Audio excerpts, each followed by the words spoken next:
Hodge. Hey everybody, Nintendo Hodge back with another video. A while back I got tagged by Smash JT and he wanted me to do a video on video game significance and passion for gaming. So basically it's what got you started into gaming and why you're passionate about it. If you want to go, I will link his video here that he did on this and you can go check his out. I know he tagged a whole bunch of people and there was a whole bunch of people that did responses. So go down that list, check all those people out and see what they had to say. So like a lot of people, my first experience with video games was the Atari 2600. I remember playing E.T., Frogger, Yar's Revenge, which is probably my more favorite game. I remember back being a kid, I didn't really understand the concept of it or what to do, but I really enjoyed playing it and the sounds. I've talked about this in previous videos, but I love the old audio and the sounds from all of those old Atari games.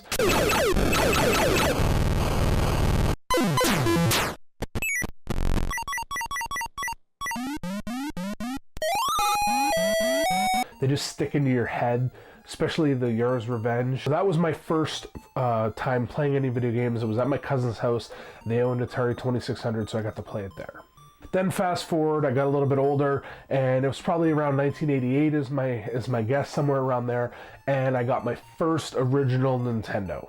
I was blown away when I got this thing. My cousins had one, and I didn't expect to get one. It was a very big surprise when my parents bought it for me. It was the NES action set, just like, I always do that, just like this one right here behind me. Exactly the same as that one. The zapper gun, the orange zapper gun with Mario Duck Hunt. And I played a ton of that. Just thinking back, I always remember every weekend, or maybe every other weekend, going over to the video store and renting a game for the weekend. I remember renting Bugs Bunny Crazy Castle was one that comes to my mind. I played that so much. When I went to sleep at night, the song was ingrained in my head and I couldn't sleep just because the song kept playing over and over in my head.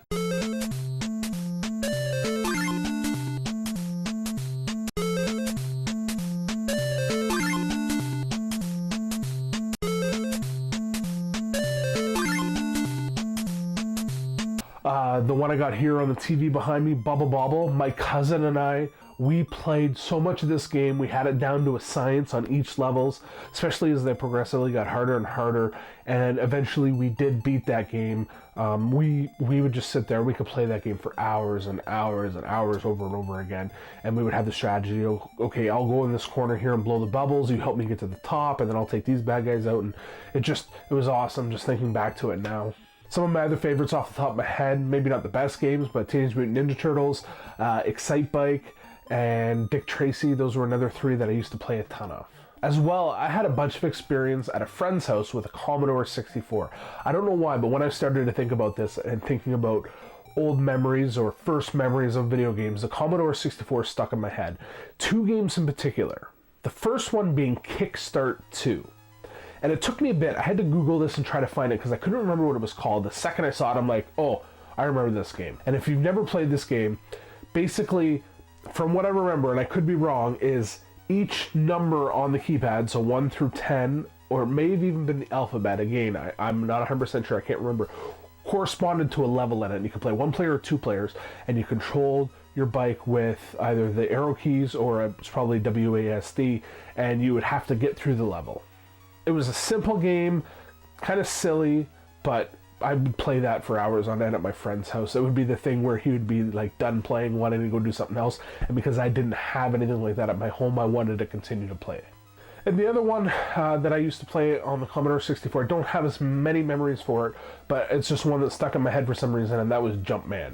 Fast forward a number of years, it was in high school, can't remember exactly what year it was, the year that Ocarina of Time came out, and there was me and about 4 or 5 other buddies, and we went to EB Games for the midnight launch release for that game. We all got the collector's edition, where you got the gold cart, and you got a special gold bag with it, and there was like some handouts and stuff, and the strategy guide.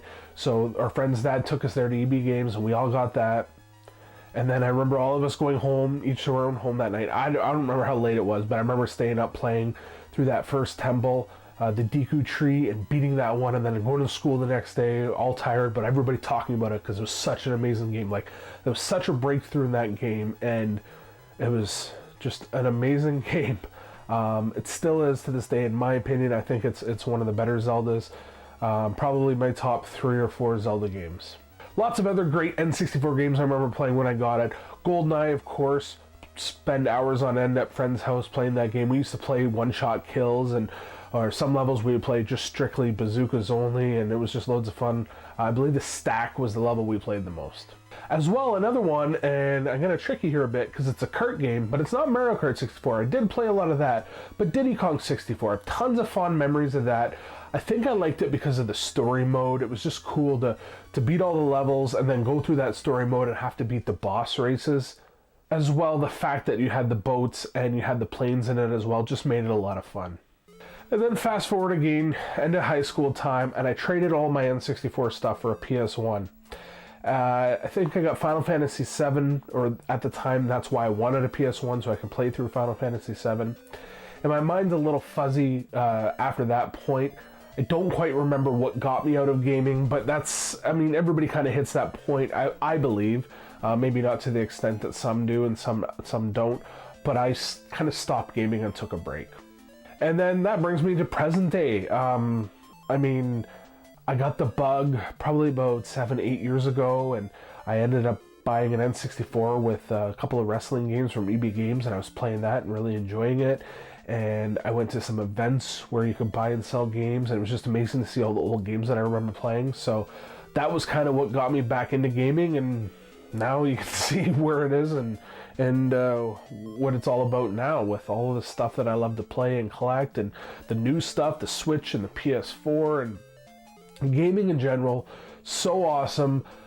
It's like I don't want to say it's like a movie, because it is like a movie, but it's totally different because you play it, you're involved, and then there's strategy and there's thinking, and then there's the games where it's just mindless, boring, or not boring, but just mindless stuff that you do.